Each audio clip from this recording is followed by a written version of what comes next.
Let's stand up, moms. Let's stand up. It is Mother's Day today. Yes. Clap for yourself. Happy Mother's Day.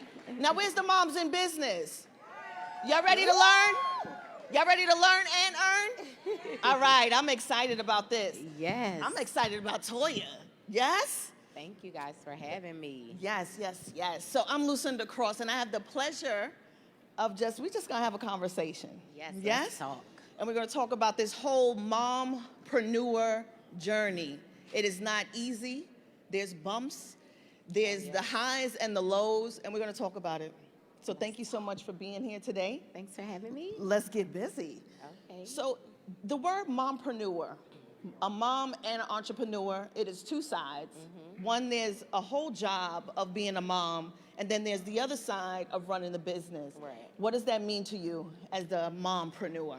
A mompreneur to me is a boss that's the entrepreneur, but she's also a mother. She take pride in both her business and her kids. And I would honestly say I am a mompreneur, because I love my kids and I love what I do. Okay. yeah. So I don't think most people know the journey of your mompreneurship, right?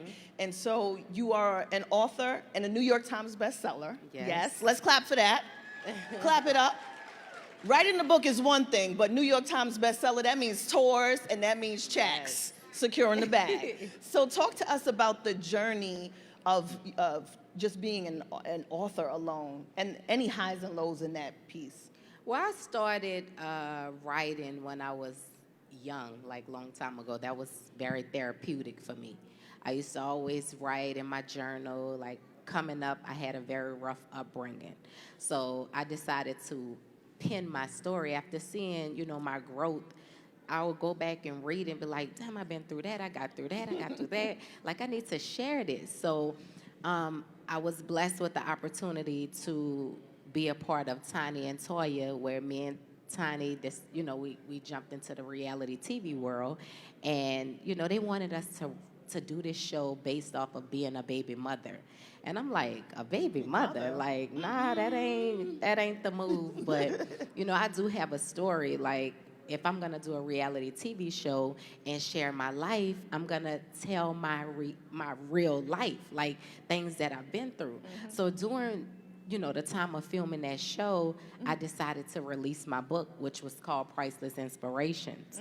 And I was just so, eager to get this book out. I was like, I need to get my story out. And so I had all of these people coming up to me trying to do book deals. I'm like, at the time, I'm just pressed. I'm like, I really want to get this story out. I want to write a book. This is my first time stepping into the lane of having my own and getting into business. So I was just ready. So long story short, I had a couple of deals on the table, and I ended up taking this one deal that I thought was a really good deal. I met this guy, and he had this publishing company, and his publishing company also published these big books and all of these things. So I was like, okay, he might be a good fit for me. So I ended up signing with his publishing company and publishing a book. And the book ended up being a New York Times best-selling book. I never in a million years thought that me telling my story would become a New York Times bestseller. But it did. And I was so excited about that because that was the first thing that I did on my own. It was something for me. I was coming out of my ex's shadow, to creating my own name. But little did I know, so eager to get into business, wanting to get out there, I ended up signing a terrible deal. I ended up signing my rights over to that book. And I wasn't getting my royalties. I had to go back and forth, get an attorney. It was a big deal. So it kind of discouraged me. It made me want to give up there with the book thing. And I was like, nah, a few years passed by, maybe 2 years. And that's when I decided to start my own publishing company. Because I was like, I put in all the work, I did all of this, I helped promote this book, I went from city to city, this is my story, and I can no longer use it, and it taught me a valuable lesson. Like, you have to really, really pay attention to all money ain't good money, and everything Yes. that comes to you, it might look good in the beginning, but it might not be for you. You have to really pay attention to these contracts and all of that. And at the time, I was like really young and, ready to get into business, ready to get on. I wasn't really paying attention to all that. But now, I'm looking at everything like with a fine-tooth comb. Yes. Like, it's not a game, but I decided to do my own publishing company. And from then on, I published 3 books of my own, and I just published a kids book, my very first kids book. So I'm very excited about that. Yes, So. clap for that. So the lesson, did you hear the lesson? Read your contracts. Yes. She said she signed over her rights. So yes, it was a good deal, but it wasn't hers to own. And so she started over. You can always start over. Say start over. We're going to church today. Say start over. So even if you make you have a bad lesson in business, you can always use it as a learning lesson. And so you started your own publishing company, and now you have your book out, which is here today. Yes, where's the baby? The baby's here. She's sitting over there. Oh, let's clap it up, babe. And she is a whole mood. Yes. So tell them the title of your latest book. The title of my latest book is called Learning Colors with Rainbow, and it's a book that I wrote, about my little rainbow. Oh, that's good. That's good. Oh, my gosh. So let's go to the next question. Developing your network. We have to have a team where we have to build a team so that we don't fall into doing everything and wearing all the hats all the time in business and even in the household. So how did you separate your network? I know there's a network for business, and then you have your village who supports you. So, and we're going to go into mommy guilt, but before that, how did you build your team? How did you identify them? I just feel like my management is a part of my team, my family. Like, I feel like you have to have a strong support system no matter what, in business and at home. I feel like teamwork make the dream work, and you have to have people that's willing to work with you. And they see the vision. Like, I'll come up with an idea, and, I'll run it by some people, and they'll be a dream killer. They'll be like, oh, that might not work.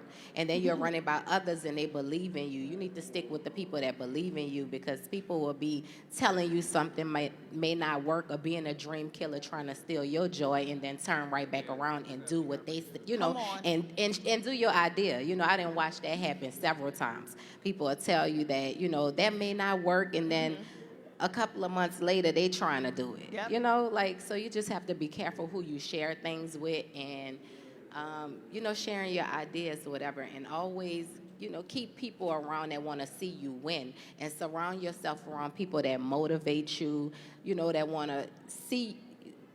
Stay away from the negative people.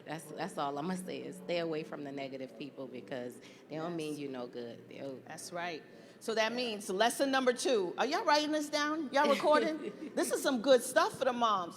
So lesson number 2, what I hear is also her saying that when it comes to your network, whether it's for your personal life or for your business, we have stop telling non-dreamers about your dreams.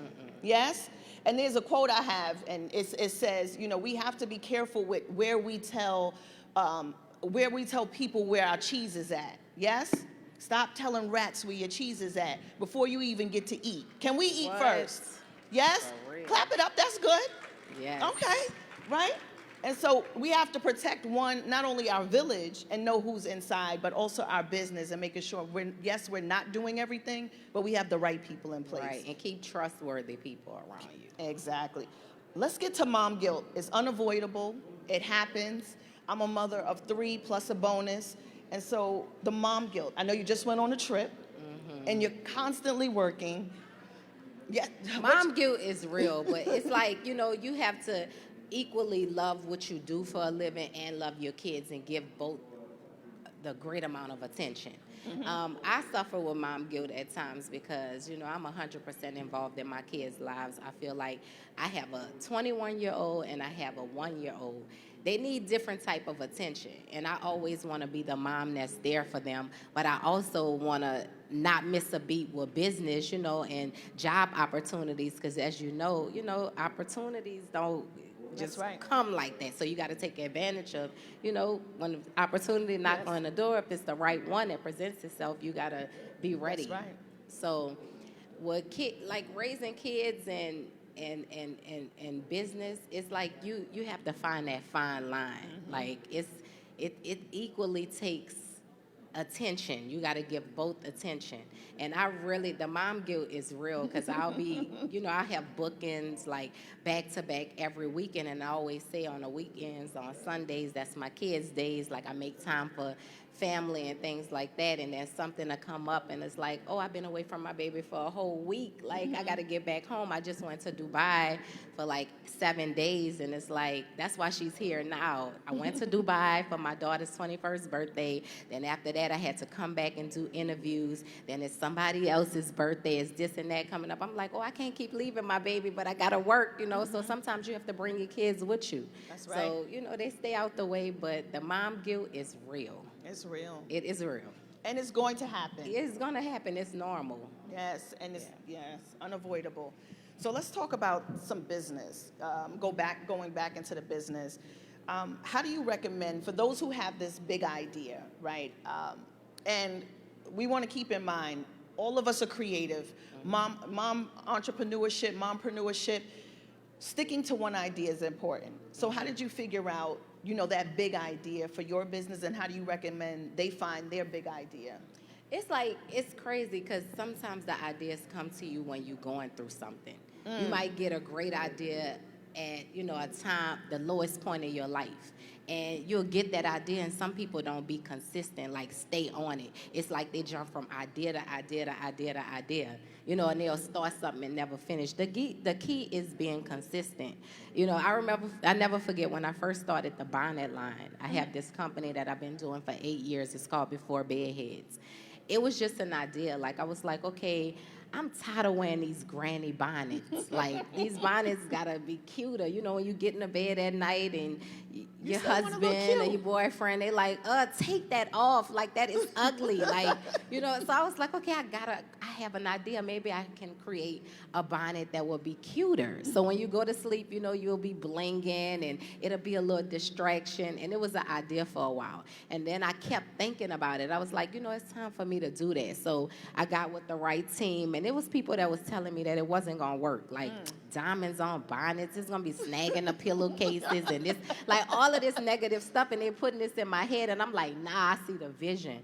The diamonds on the bonnets, a satin bonnet, like I think it'll be dope.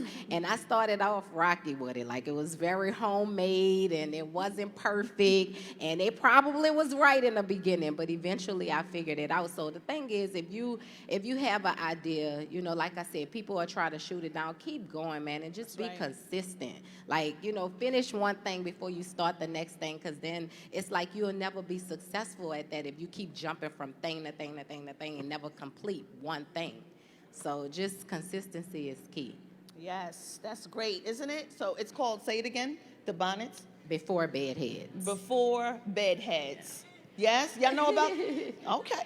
It was a struggle getting it right, but we got it there. And now, we have different products under the line. But, it was an idea. It was like a vision that I brought to life. And, it's here. So the naysayers, they didn't win. They didn't win. So lesson number 3, consistency is the key. Yes? Consistency is the key. And what I hear her saying is there's a fortune in your frustration. Yes? There's a fortune in your frustration. So her frustration was going to bed looking like granny and not looking sexy and cute, because we know she's glam. But so now having something that can still look cute and still protect your hair. And still protect your hair. It still serves the purpose, but it looks better. And so she's winning with that. So do you have something that is frustrating you when you're looking at your idea? How big is the problem? How big the problem is can be how big that paycheck is on the end when you solve the problem. Okay? Y'all writing this down? Take a picture? Okay. All right, so let's go on to the next one. Any particular mom entrepreneurs that inspire you in your own business?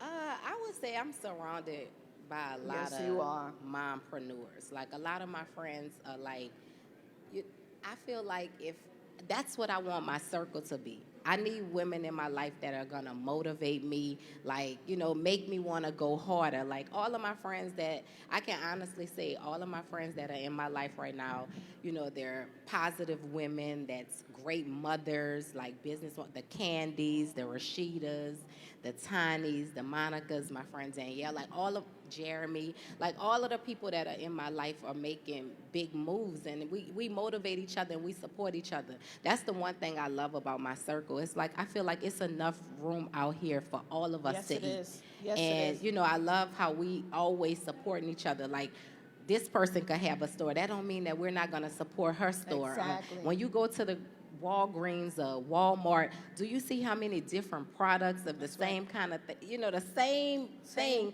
but it's different brands. So it's room for all of us. We all can have the same thing and still win. It's Absolutely. like we be having this crab in a bucket syndrome where we afraid to see the next person get to the top. Like, don't be like that. Support your friends. Support small business owners. Support small black businesses. Like, we have to support each other if we want to, win. We have to stick together. Girl Exactly. power. Girl so that's power all really day. what it's all about. Yes. Like supporting each other and not, being a hater. Like you want to see your friends win. Absolutely. I'm blessed to be, and I see a lot of these networks happening now more than ever, just with women just sticking together. I'm a part of an amazing circle. We're called Support Your Girlfriends. Not only do we travel on trips, but we support each other. Right. We show up, and it doesn't matter. It's never a competition. It's just, not supposed to we be. just want to see each other shine. And you shine, I shine. But it's not too many people that have that type of mind frame. That's They true. be That's like, true. okay, if I support her, then that's gonna take away from Yes. me. Nah, that's not how friends supposed to be. You should want to see all of your friends win. It's nothing like a boss circle. Come on. Like where we all winning, we all eating. Like Yes. that's what you want. That's the goal, is for all of us to be successful. Yes, absolutely. And you can't do, especially if you're a mom. So even in my circle with Support Your Girlfriends, most of us are either moms or in Right. some type of transition. You need that support. You do. You need someone to lean on. It's hard to build this thing up by ourselves. It is. Yes. So as we come to a close, was this good? Are you learning?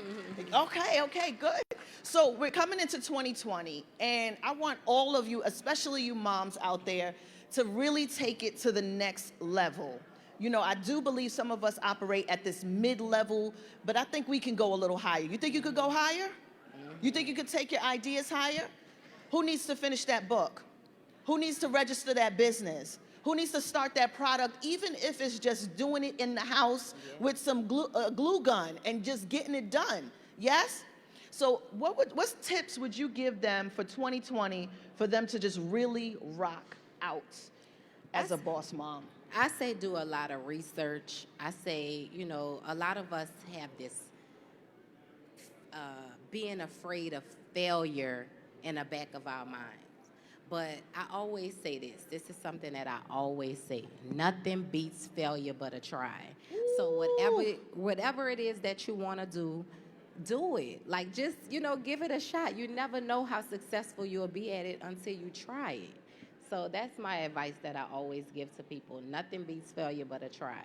So give it a try. This new decade, whatever business ideas you have, partner with people, get mentors, go to networking events. Like, take advantage of events like this where you have women that's in position, like slide them a card, like That's put right. that pride to the side, like let's work together. That's I right. have a hair business, I have this, just give it to them. You That's never right. know how it could pan out. Like it's some women out there that don't mind helping other That's right. women. You know what I'm saying? But closed mouths don't don't get get fed. fed. So if you don't talk and you don't speak, then you don't eat. Period. So let's say this all together. This is our 2020 declaration together. Y'all ready? She said nothing beats failure but a try. We're going to repeat it, okay? 1, 2, 3. Nothing beats failure but a try. A little louder, like you want some money. Nothing beats failure but a try. Tell your neighbor, nothing beats failure but a try. And a little louder, 1, 2, 3. Nothing beats failure but a try. So thank you so much, Toya Wright. Clap it up for her.